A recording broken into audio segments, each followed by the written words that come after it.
믿음이라고 하는 것, 우리는 단순히 왜 믿음이 있어야 되느냐 이렇게 사람들이 물으면 그 믿음이 있어야 우리가 천국 갈 수 있지요, 구원받을 수 있지요 라고 이야기를 합니다.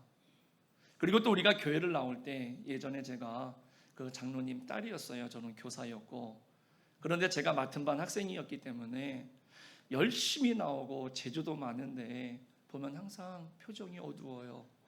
그래서 물었습니다. 너는 왜 교회를 나오니? 그랬더니 그 중3짜리 학생이 하는 말이 뭐였느냐면, 교회 안 나오면 지옥 가잖아요. 그래서 교회를 나온다는 거예요. 너무 마음이 아팠는데요.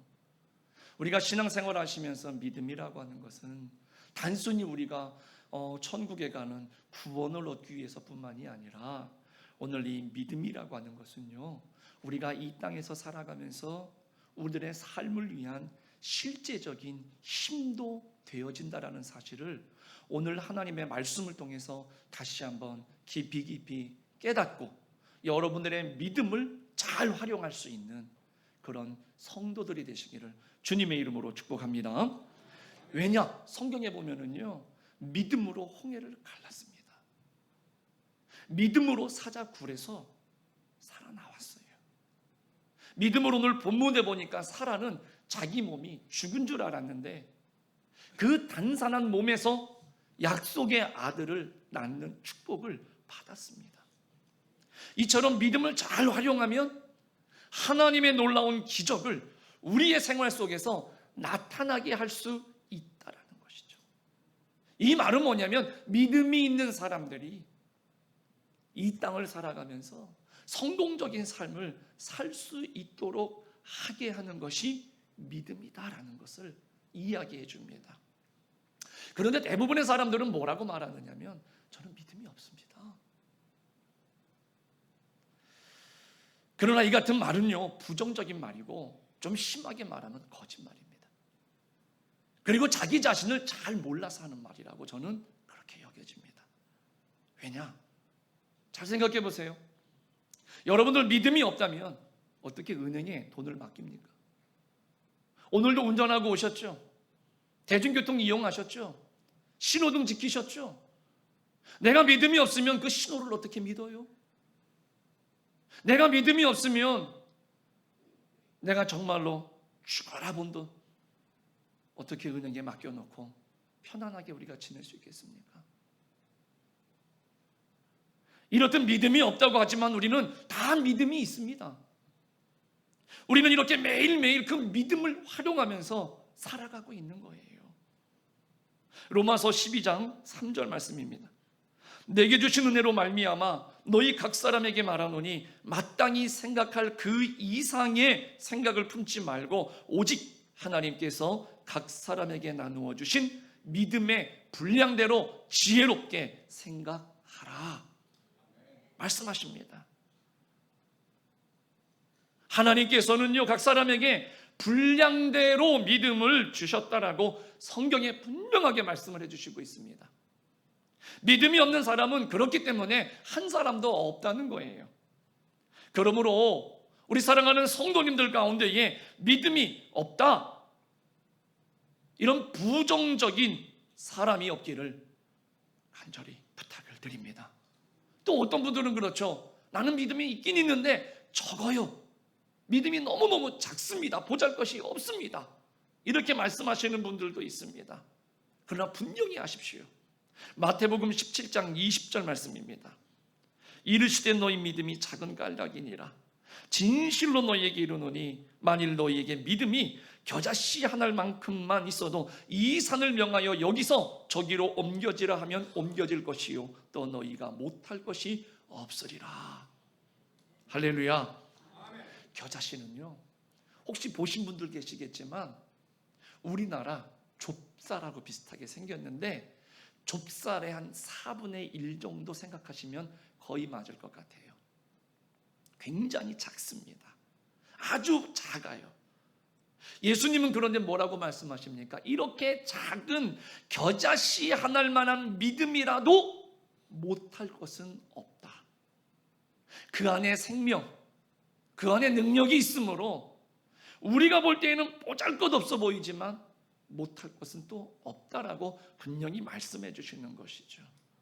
그러므로 여러분들, 믿음이 내가 적은 것 같습니까? 작은 것 같습니까? 낙심하지 마시기 바랍니다. 그것은 우리가 믿음을 잘 활용하지 못하기 때문에 내가 믿음이 없는 것처럼, 때로는 믿음이 있는 것 같으면서도 굉장히 작은 것처럼 우리들이 그냥 이렇게 지내는 것은 아니겠습니까?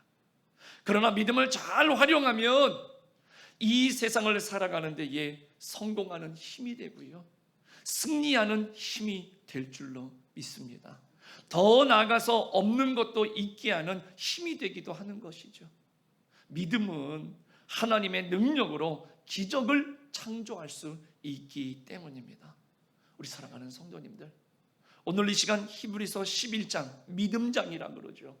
오늘 이 말씀을 통해서 어떻게 믿음을 내가 활용해야 되겠는가, 우리가 다시 한번 생각해보고, 오늘 이 시간 이후로는 하나님께서 우리에게 허락하신 그 믿음, 성령님이 우리 안에 거하시면서 우리에게 날마다 말씀하시는 그 믿음을 적극적으로 잘 활용하셔서 믿음과 여러분들의 삶에 크신 축복과 은혜를 체험하는 귀한 믿음의 성도들로 변화되는 역사가 있기를 간절히 축원합니다.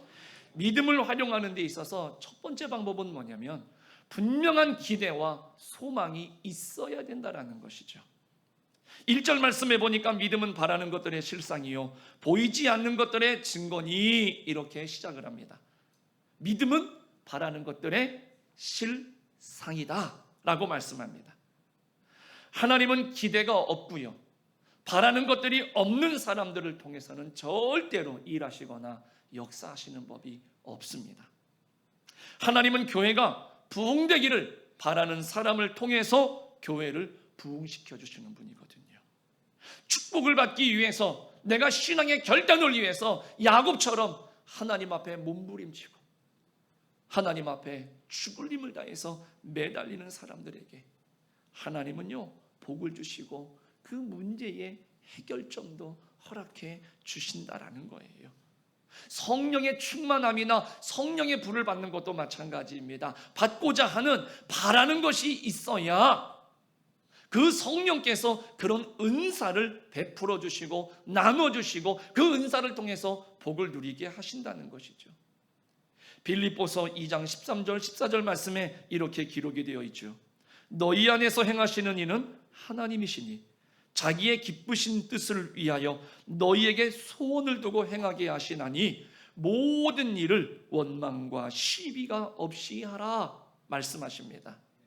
그러므로 우리는 이러한 소원, 바람, 기대가 하나님 앞에 설 때마다, 하나님의 말씀을 들을 때마다 항상 우리 안에 있어야 될 줄로 믿습니다.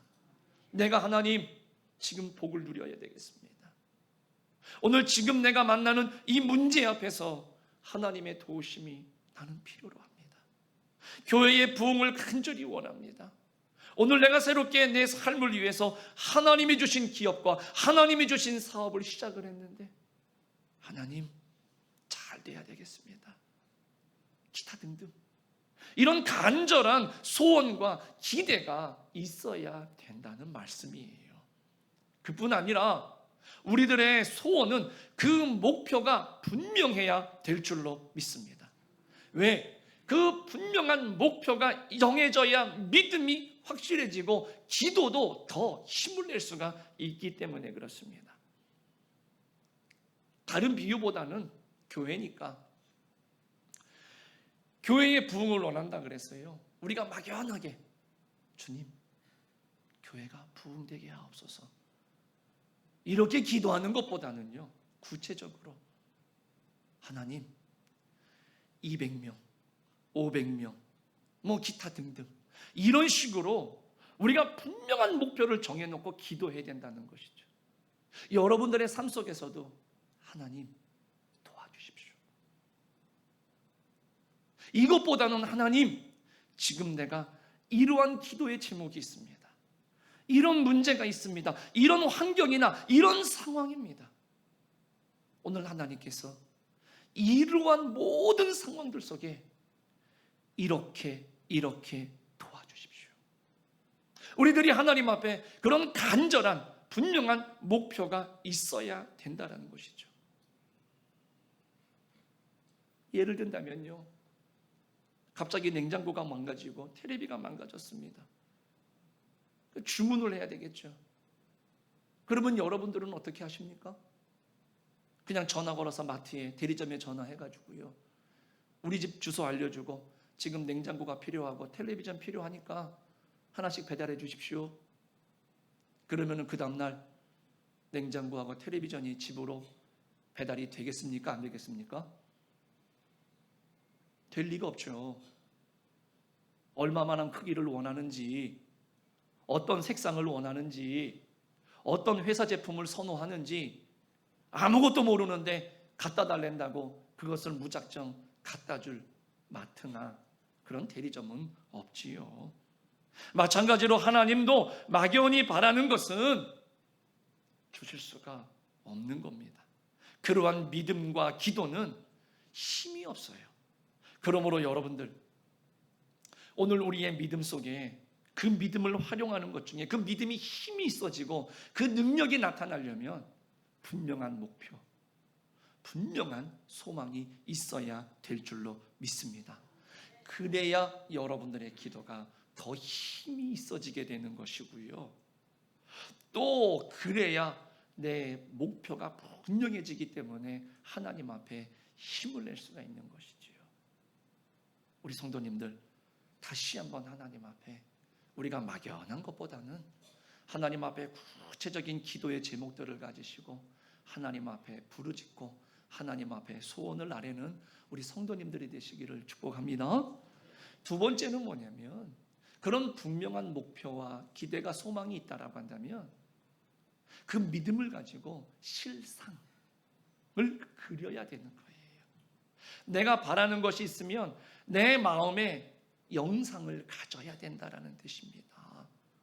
분명한 목표를 정했으면 그 바라는 것을 막연하게만 생각하는 것이 아니라 마음속에 다 이루어지는 것처럼 내 안에 영상을 그려야 되는 것입니다. 제 선배 목사님이신데 지금은 아마 은퇴를 하셨을 것 같아요. 그때 그 목사님이 간증하시기를, 당신이 처음에 목회를 나갔더니 그 교회가 이제 100명도 안 되는 그런 좀 작은 교회고 지역도 좀 애매한 지역이었나 봅니다. 그런데 가자마자 본인 안에 하나님이 항상 믿음을 주시는 게 있으셔가지고 예배 때마다 성도들에게 선포를 했답니다. 같이 기도해 주십시오. 그 기도의 제목은 뭐였느냐면, 우리가 400평짜리 이 교회를 2층으로 건립할 수 있도록, 봉헌할 수 있도록 기도해 주시고, 우리 교회에 1000명 이상 하나님 앞에 영광을 돌리는 예배자들이 세워지기를 위해서 기도해 주십시오 라고 그분은 가서부터 얼마 되지 않아서 계속 그렇게 기도 요청을 했답니다. 그런데 왠지 모르게 현실을 바라보면 이게 내가 지금 기도의 제목을 성도들과 나누고 부탁을 하면서도 그런 마음이 드는데, 하나님 앞에 기도만 하면 그런 마음이 계속해서 올라와서 예배 때마다, 새벽마다, 주일마다, 수요마다, 금요일마다 기도할 때면 다 그 기도의 제목들을 주면서 같이 기도해 주십사. 그런데요, 그 목사님 간증활 정말로 4년 반 만에 470평짜리 교회를 2층으로 봉헌을 드렸고요, 그 당시에 4년 반 만에 교인이 1,500명이 모이기 시작을 했다고 그 목사님이 그런 간증을 하셨어요. 여러분들, 이러한 간증이 저와 여러분의 간증이 되고 우리 교회의 간증이 되기를 주님의 이름으로 축복합니다.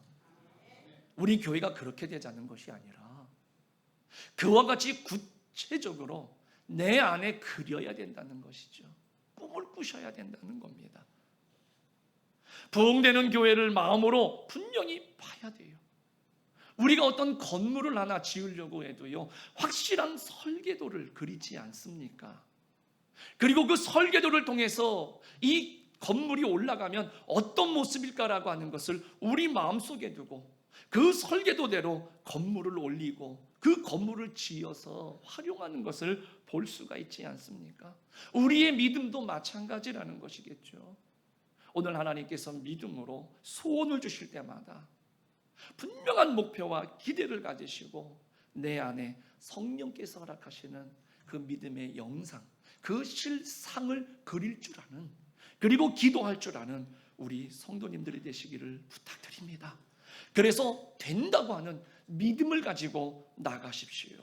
부정적인 영상은 다 지워버리시고요, 긍정적이고 좋은 생각을 가지고 축복을 하나님께서 우리들에게 허락하셨다라는 생각을 가지시기를 바라겠습니다. 예수님께 나왔던 많은 병자들, 많은 문제를 만났던 사람들을 한번 잘 생각해 보십시오.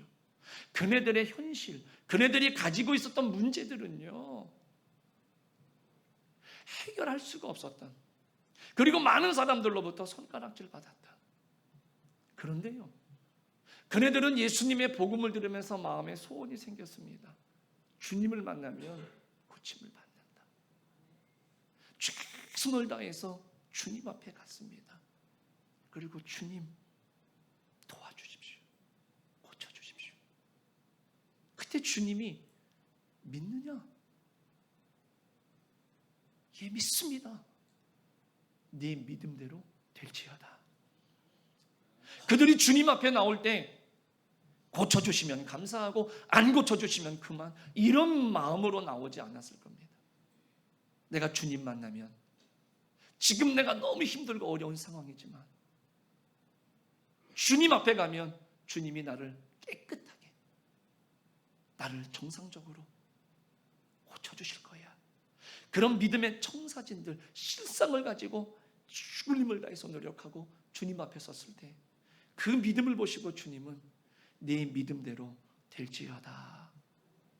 그때 고침받고 해결받은 줄로 믿습니다.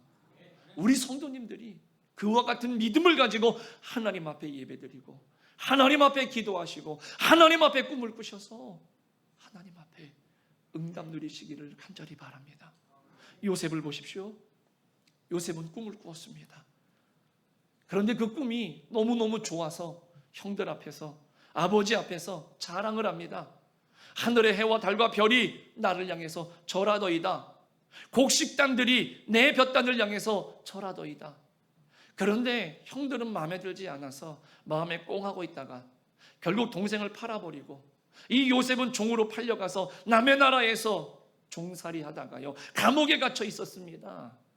그런데 어떻게 됐습니까? 그는 꿈꾼 것에 대해서, 하나님이 주신 비전에 대해서 한 번도 두려워하거나 그것을 포기한 적이 없었습니다. 항상 마음속에 간직하고 있었고 항상 하나님이 그 꿈을 꾸게 하신 것은 반드시 이루어 주실 것이라고 하는 그 꿈을 가지고 간직하고 있었습니다. 어떻게 됐습니까?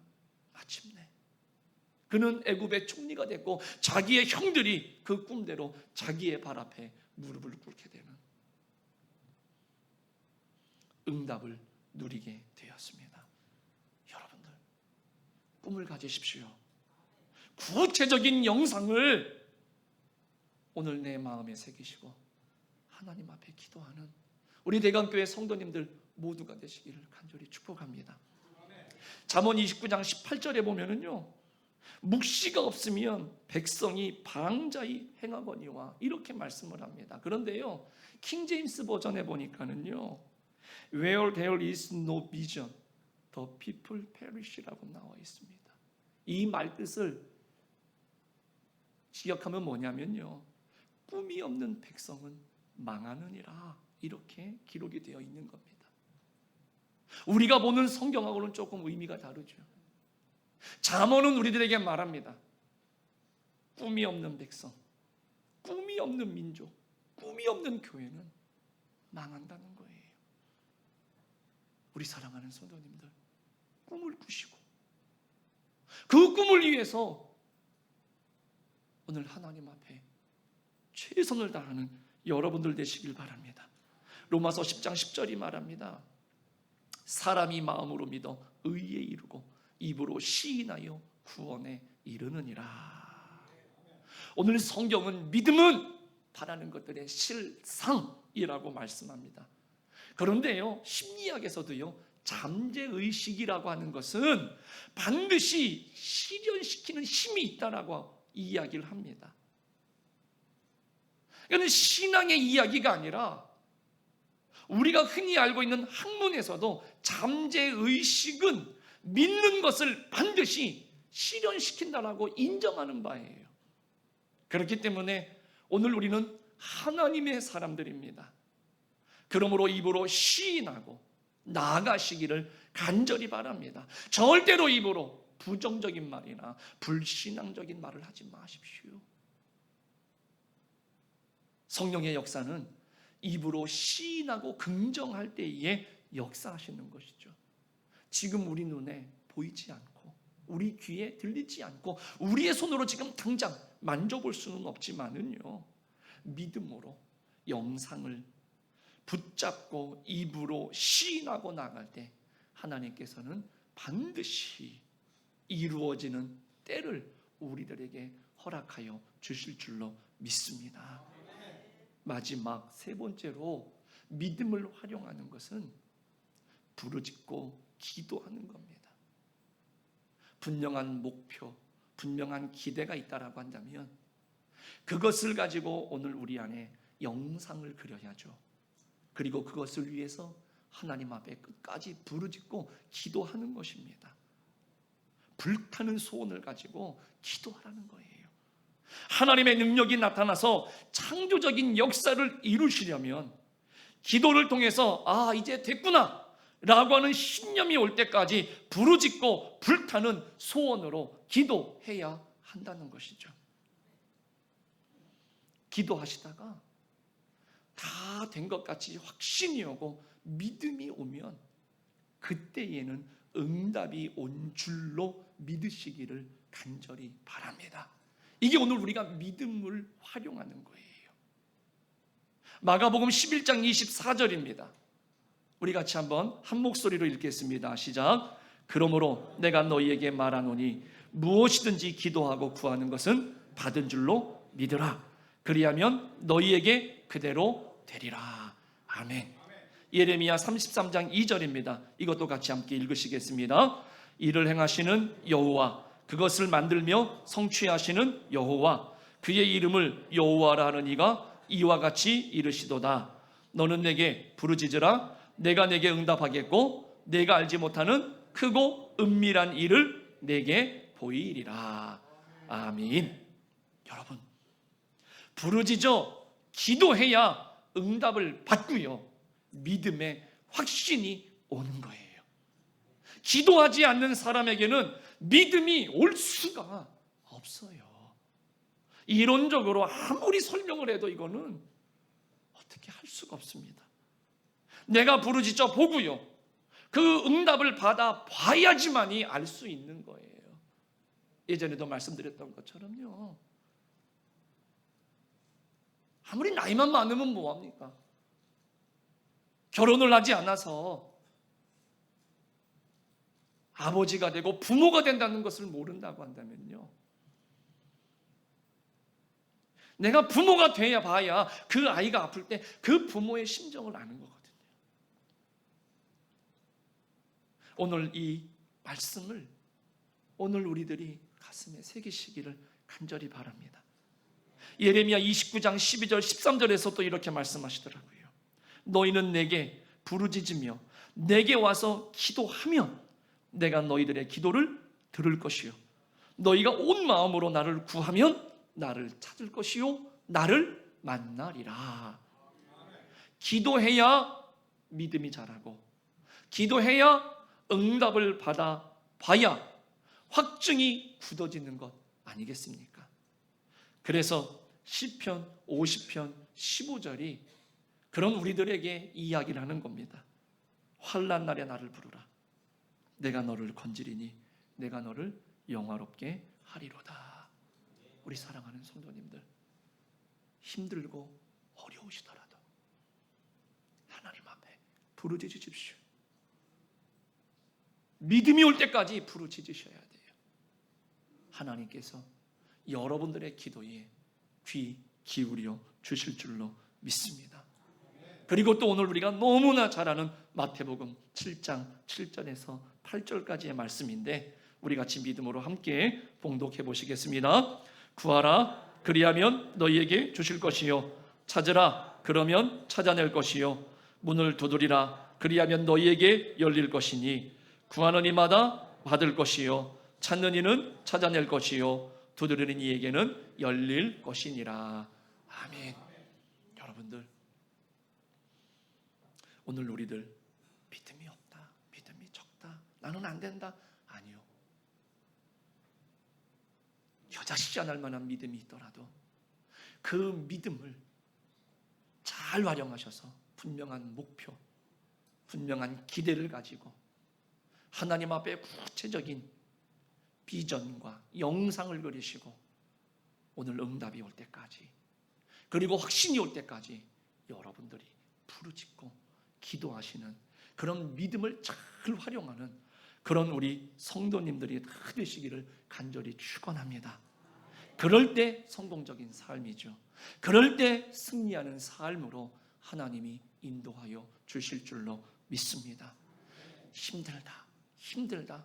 오늘 뉴스만 봐도, 신문만 봐도, 사람만 만나도 다 그런 말합니다. 그러나 우리들은 그런 힘들고 어려운 현실 속에서도 오늘 믿음으로 부르짖어서 하나님의 사람으로 여러분들에게 베풀어 주시는 하나님의 능력을 체험하는 그런 귀한 삶을 살아가기를 주님의 이름으로 간절히 축원합니다.